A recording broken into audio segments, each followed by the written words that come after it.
We mothers stand still so our daughters can look back to see how far they've come. This is one of my favorite quotes of all time, of all movies. If you watch the Barbie movie, you know what I'm talking about. When she said this, oh my gosh, my heart melted. It felt so full. It felt so sad. It was just all of the emotions at once, completely nailing the feelings that I was having about motherhood. And we can just change this to say, we mothers stand still so our children can look back to see how far they've come. That is exactly what motherhood feels like. Here we are on our big journey. We're going, we're living our life, we're doing all the things. All of a sudden, we bring another human being into the world that we are responsible for every single thing, for their pure existence, for them to make it to the next day.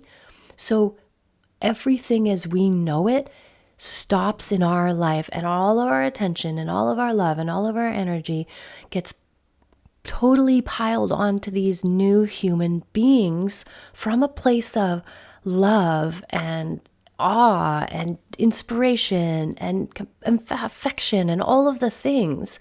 So it's not a bad thing that why this happens or that this happens, but it's a surprising thing that this happens.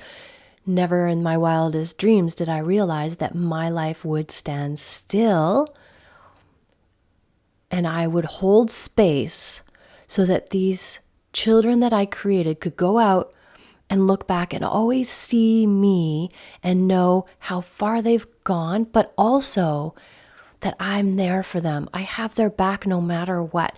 No matter what happens, if they succeed or if they fail, I shall be there to catch them. I shall be there to pick them up or hug them or whatever it is.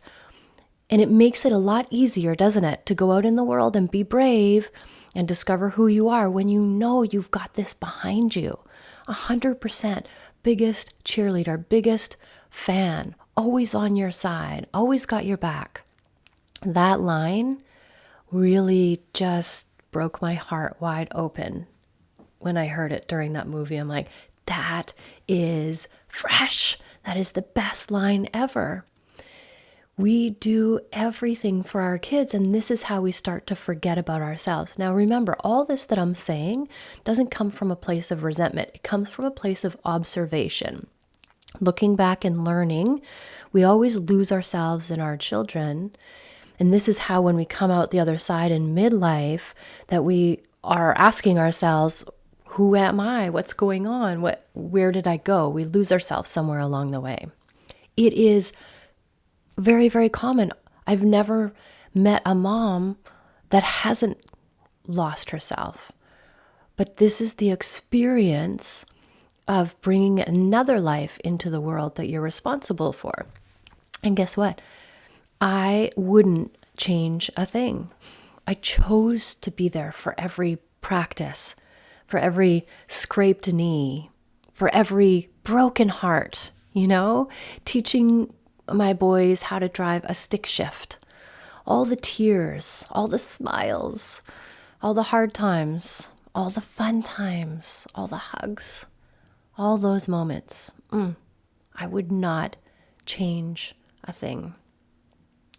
And when they get older, when our kids grow up, I always say when they grow up and dump us, when they break up with us. And I'm being funny when I say that because this is how it's supposed to go. They're living their lives, but it feels like, for me at least, I'm getting dumped. It feels like I'm getting broken up with. I remember Santos, my youngest, when he was at that age where they just want to hang out with their friends and don't want to do anything else.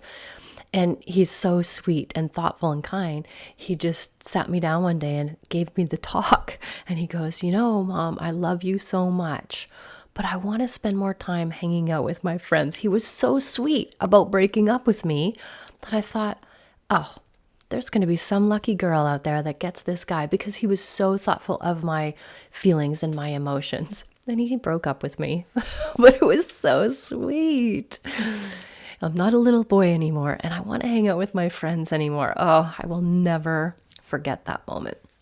But remember, when they get older, it's time for us to start up our life again. So we were in this spot holding space for them, and then they move on. So we're like, oh, okay, where was I? Let's get back to my life again. And the biggest thing I noticed as I've gotten back to my life is how my physical body is changing. That is a big one.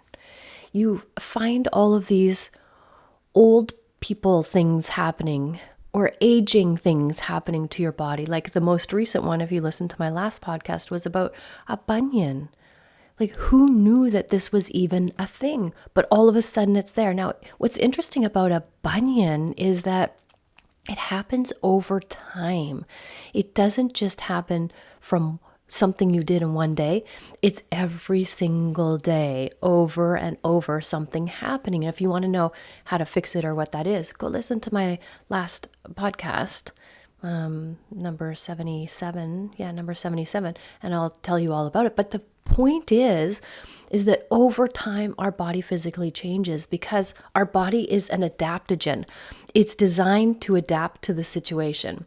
And the situation is we've been walking on our feet in shoes, in pointed shoes for so long. And when I say pointed shoes, I mean runners, not high heels or anything, because I didn't wear shoes like that.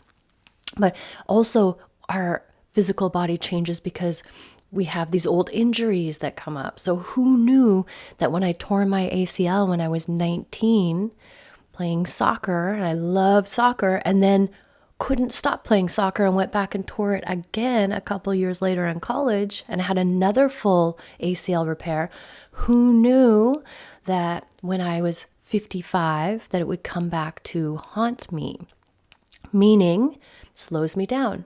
It slows me down a ton because of the aging process of the injury. So there's a lot of inflammation and fun stuff like that. And the big one is just random body parts moving and changing. And I know you're laughing with me because what the heck? I had to go to my doctor once and go, what's happening here?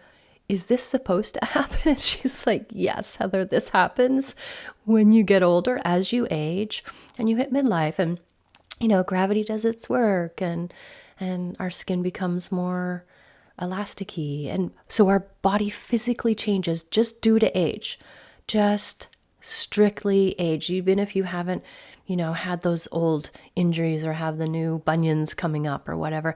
But over time, we notice these things, and they seem to kind of all be happening at once. So we're like, that can be like an extra 1-2 punch because there's more than one thing happening at a time.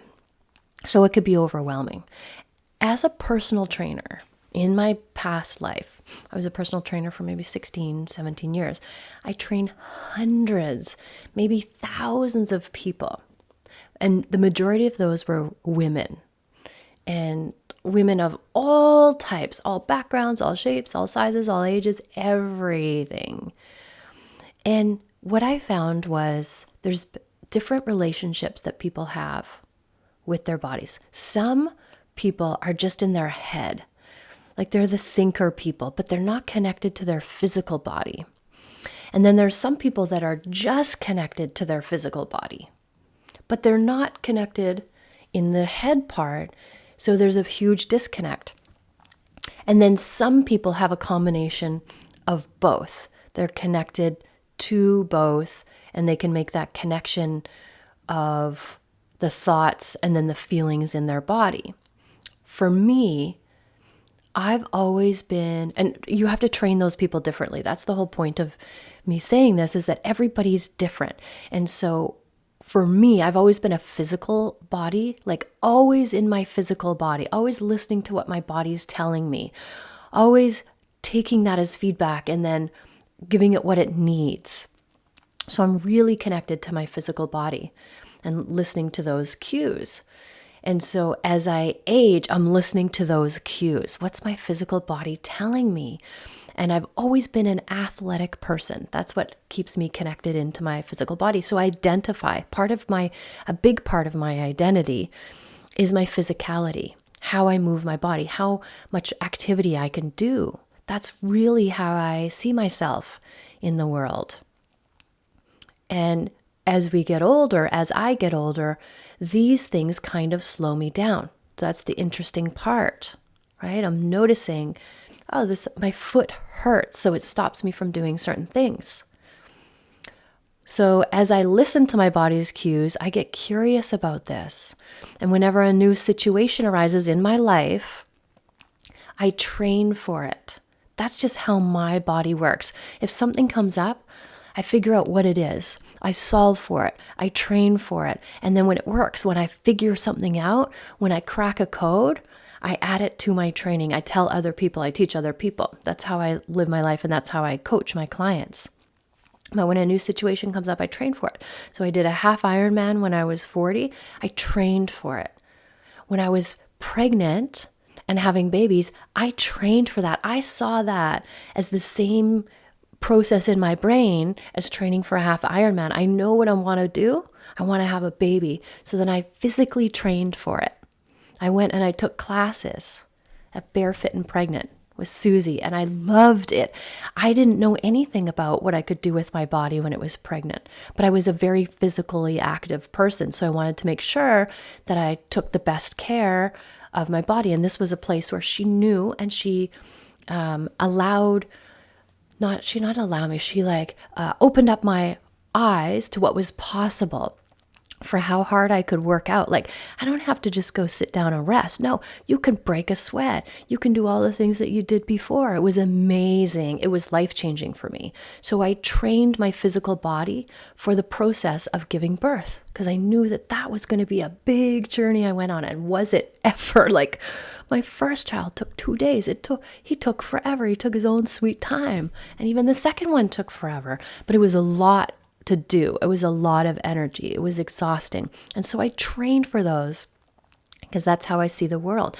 And now, midlife, now I'm training for this because my body is changing, and I'm not as physical as I was. And when I say that, I'm thinking, that's not really true. I'm still physical, but this is what I mean. It takes more for me to stay as physically active as I was. It just takes more in a different way. So I get to change how I train, change how I eat, all of these fabulous things to help me train for midlife, because now I'm focused on me. I'm going to be traveling, and I'm surfing, and the better shape I'm in, the better connected I am, the more connected I am to my body, the easier these things are and the more enjoyable they are. And that's why I train for these types of things. So the number one thing that my coaching clients want help with is their changing bodies. Very, very common that's what people come to see me. That's what they want help with. So for example, if it's a weight thing, we get this midlife belly. I haven't met a woman that hasn't gotten it.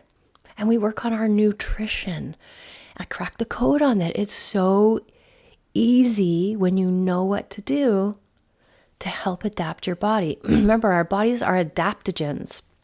And now what's happening is our hormones change, our estrogen drops, and then our body's like, ooh, how do I adapt? And one of the ways is by storing fat in our belly. You haven't done anything wrong. This is supposed to happen. You just need to know what to eat to get rid of that belly. And in my previous podcast, I've done tons and tons of podcasts on it. And on my website, I have a free masterclass on it. Go check it out, because you don't have to suffer. You can get rid of that midlife belly. But this is your body just balancing itself out. That's what nature does. And our bodies are nature. We have aches and pains that happen. That's also nutrition. And it's also movement. We have to have the flexibility. We have to be able to stretch. We have to be able to strengthen certain muscles to support other muscles. We have old injuries. Like I said, my knee, over the years, it's compounding. But we also have old people injuries, like injuries that never would have happened when you were young and spry. And when I say that, I sound like an old lady. When we were young and spry. No. We are still young. We are still spry. We want to learn how to move our body differently. We definitely want to lift heavy weights as we get older to help with osteoporosis. Like that is totally preventable from the foods we eat and the weights we lift, the way we exercise, the way we move our body, and the thoughts we think. Physical changes, just the average physical change of your body changing due to simple age and how your body functions, moving your body, and mindset. Mindset is a huge one. Mindset is as you go through midlife, you're like, hey, hormones are changing and my body needs to rebalance itself out.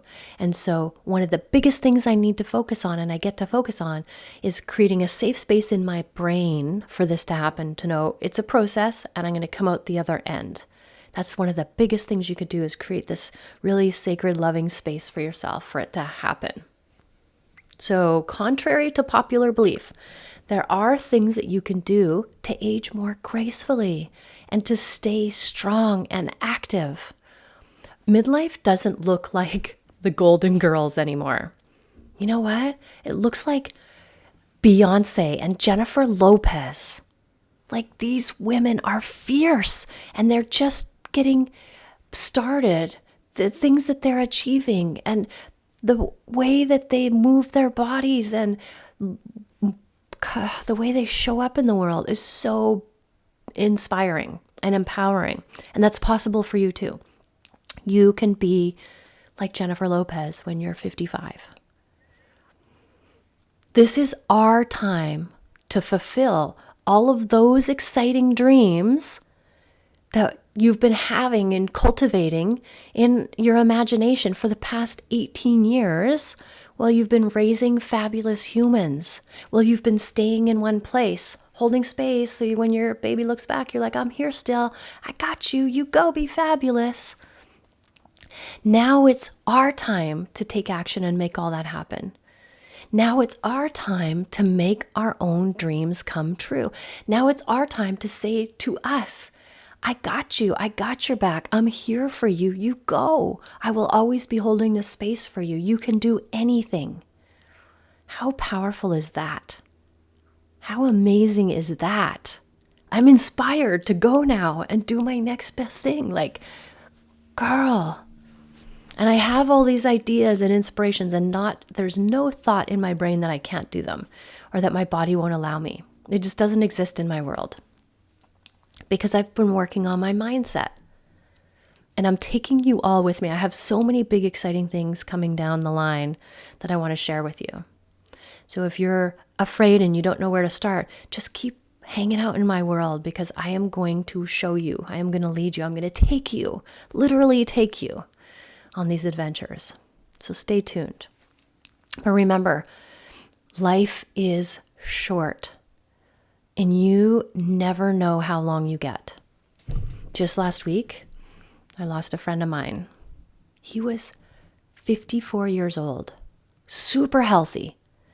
He was diagnosed, and in less than 2 months, he was gone. 2 months. This is out of the blue. And I'm not saying this to scare you, because I believe we want to focus on what we want to achieve. So if we live in fear, we create this in our body. But I want to tell you this because I want you to live out of inspiration. Like, life is supposed to be short so that you are excited about what you can do, so you take action. But life is short, so stop putting off your big dreams, because tomorrow is not guaranteed. When people are on their deathbed, the biggest regrets that they have is always, always, always the things that they didn't do. They're like, I wish I would have gone on that trip. Oh, I wish I would have joined that club. Oh, I wish I would have spent more time with, whatever it is. Don't let that be you. Life is short. But what makes it so precious is that it has an end. There's an expiry date. That's why it's so precious. If life went on forever, then could you imagine how boring this would be? But knowing that there's an expiry, knowing that there's a limited amount of time, making it so precious. When we realize that, that's when we go out and we forget about all of our insecurities and our not being good enough and all of that craziness that we create in our head. And we just say, screw it, let's go for it. Let's shoot our shot. So knowing this, what are you going to do with this one precious life that you have? If you need help getting unstuck and finding your fabulous in midlife, I can help you. Shoot me an email. Just message me at messageheather@hotmail.com. Now get out there and show them what you got. Thank you for listening. Always, always, always love yourself first and have an amazing day.